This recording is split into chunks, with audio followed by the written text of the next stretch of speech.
കുഞ്ഞിനെ ശിശുക്ഷേമ സമിതിയിലേക്ക് മാറ്റാനായിട്ടാണ് നമ്മൾ തീരുമാനമായിട്ടുള്ളത്. ശിശുക്ഷേമ സമിതി തൈക്കാടിലേക്ക് മാറ്റിയിട്ടുണ്ട്. കൺവിൻസ് ചെയ്യിപ്പിച്ചിട്ടുണ്ട്. അവർക്ക് മതിയായ രീതിയിലുള്ള എല്ലാ വിവരങ്ങളും ഞങ്ങൾ കുട്ടികളെ സംബന്ധിച്ച് കൊടുത്തിട്ടുണ്ട്. കുട്ടിയെ എവിടെ പ്ലേസ് ചെയ്യണം, പ്ലേസ് ചെയ്യുമ്പോൾ ഉണ്ടാകുന്ന ഗുണങ്ങൾ എല്ലാം പറഞ്ഞിട്ടുണ്ട്. പിന്നെ കുട്ടിയെ അവരോടൊപ്പം വിടാൻ പറ്റാത്തതിൻ്റെ കാര്യങ്ങളും ഞങ്ങൾ പറഞ്ഞു കൊടുത്തിട്ടുണ്ട്.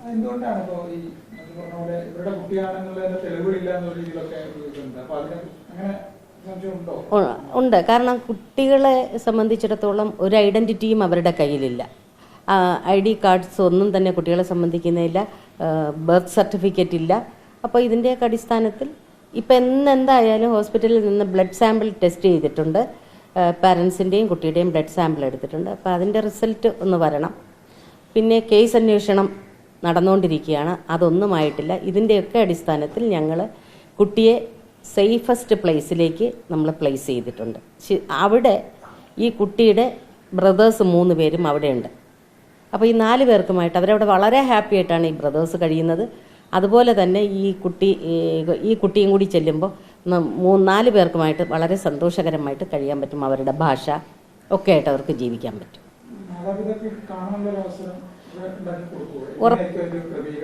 ഉറപ്പായും മാതാപിതാക്കൾക്ക് കാണാനുള്ള അവസരം കൊടുക്കും. പിന്നെ നാളെ തന്നെ അവരോട് വരാൻ പറഞ്ഞിട്ടുണ്ട്. അവർക്ക് 4 മക്കളെയും കാണാനായിട്ട് നമ്മളുടെ ഒരു വിസിറ്റേഷൻ ഓർഡർ കൊടുക്കും. കുട്ടികളെ കാണിക്കുകയും ചെയ്യും. അതിനൊന്നും ഒരു ബുദ്ധിമുട്ടുമില്ല.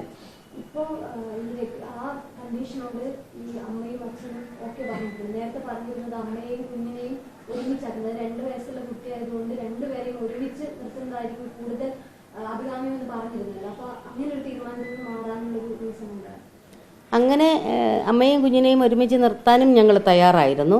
2 പേരും കൂടി ഒരുമിച്ച് നിൽക്കട്ടെ എന്നുള്ളത് ഞങ്ങളുടെ ഒരു കൺസേൺ തന്നെയായിരുന്നു. അങ്ങനെ നിൽക്കാനായിട്ട് ഞങ്ങൾ ഓർഡറുമാക്കിയതാണ്. അപ്പോൾ അവർക്ക് അതിലും താല്പര്യമില്ല. പിന്നെ ഞങ്ങളും ആലോചിച്ചു, ഈ 2 പേരും കൂടെ നിൽക്കുന്നത് ഒരു സ്വാതാർ ഹോമിലായിരിക്കും 2 പേരെയും കൂടെ, അല്ലെങ്കിൽ ഞങ്ങളുടെ മഹിളാ മന്ദിരത്തിൽ നിർത്തണം. അപ്പോൾ അവർക്ക് ഭാഷ ഒരു പ്രശ്നം ആകും എന്നുള്ളത് കൊണ്ട് best interest of the child നോക്കിയിട്ട്, അതായത് കുട്ടിക്ക് എന്താണ് ഏറ്റവും ഉചിതം എന്നുള്ളത് നോക്കിയിട്ട് തന്നെയാണ് ഞങ്ങൾ കുട്ടിയെ അങ്ങോട്ടേക്ക് നമ്മൾ ശിശുക്ഷേമ സമിതിയിലേക്ക് പ്ലേസ് ചെയ്തത്. അമ്മയുമായിട്ട് നിൽക്കുമ്പോൾ കുട്ടിയും അമ്മയും മലയാളം മാത്രം പറയുന്ന സ്ഥലത്തേക്കൊക്കെ പോകുമ്പോൾ ഉള്ളൊരു ബുദ്ധിമുട്ട് അനുഭവപ്പെടും. അതുകൊണ്ടാണ് അങ്ങനെ തന്നെ ഞങ്ങൾ ശിശുക്ഷേമ സമിതിയിൽ പ്ലേസ് ചെയ്തത്. അവിടെ ഫുൾ ടൈം ഡോക്ടറുണ്ട്, നഴ്സിംഗ് കെയർ നന്നായി ഉള്ളൊരു സ്ഥലമാണ്, നഴ്സസ് ഉണ്ട്.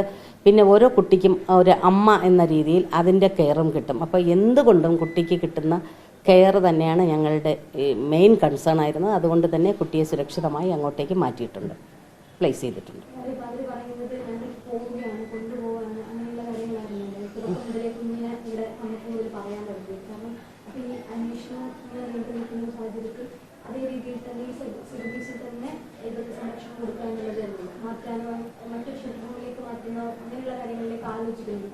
ഇല്ല, ഇപ്പോൾ കുട്ടികൾക്ക് 4 പേർക്കും സുഖമായി നിൽക്കാമല്ലോ. ഇപ്പം നമ്മൾ പ്ലേസ് ചെയ്തിട്ടുള്ളിടത്തേക്ക് അവർക്ക് കുട്ടികൾക്ക് ശിശുക്ഷേമ സമിതിയിൽ സുഖമായിട്ട് പ്ലേസ് ചെയ്തിട്ടുണ്ട്. അവർക്ക് എത്ര ദിവസം വേണോ, അവരുടെ പാരൻസ് ഒരുമിച്ച് പോകുമ്പോൾ ഈ കേസ് അന്വേഷണത്തിൻ്റെ എന്തെങ്കിലും ഒരു അന്വേഷണ പുരോഗതി നടക്കണമല്ലോ. അത് നടക്കുന്നത് വരെ മാത്രമാണ് നമ്മൾ കുട്ടികളെ ഇവിടെ പ്ലേസ് പോലീസ് അന്വേഷണവും വരണം. ഇപ്പൊ ബ്ലഡ് സാമ്പിൾ ടെസ്റ്റ് ചെയ്തു, അപ്പൊ അതിന്റെ അന്വേഷണം വരണം. പോലീസിന്റെ അനുമതിയല്ല, അവരുടെ ഒരു ഈ കേസ് അന്വേഷണം എന്താണ്, ഏതറ്റം വരെ ആയി എന്നുള്ളത് നമുക്ക് അറിഞ്ഞേ പറ്റുള്ളൂ. അതറിയുമ്പോഴാണ് നമുക്ക് ബാക്കിയുള്ള ഇവരുടെ കുട്ടികളുടെ ഒരു രേഖയും ഇല്ലാത്തത് നമുക്ക് വല്ലാത്തൊരു പ്രയാസം ഉണ്ടാക്കുന്നു. ഇല്ല, അവരുടെ ഇല്ല, ബർത്ത് സർട്ടിഫിക്കറ്റും ഇല്ല. അതൊരു വല്ലാത്ത ബുദ്ധിമുട്ടാണ്. തീർച്ചയായിട്ടും ഹോസ്പിറ്റലിൽ തന്നെയാണ് ഇന്ന് ബ്ലഡ് സാമ്പിൾ എടുത്തിട്ട് അവർ ടെസ്റ്റ് ചെയ്യാൻ കൊണ്ടുപോയിട്ടുള്ളത്. അതിൻ്റെ റിസൾട്ട് എത്ര ദിവസം എടുക്കും എന്നറിയില്ല, പക്ഷേ എന്നാലും ഒരു 2-3 ദിവസത്തിനുള്ളിൽ എടുക്കും. അത് ശരിയാണെന്നുണ്ടെങ്കിലും പിന്നെ നമുക്ക് കുട്ടികളെ പാരൻസിനോടൊപ്പം വിട്ടയക്കുന്നതിനെ കുറിച്ച് ആലോചിക്കാവുന്നതേ.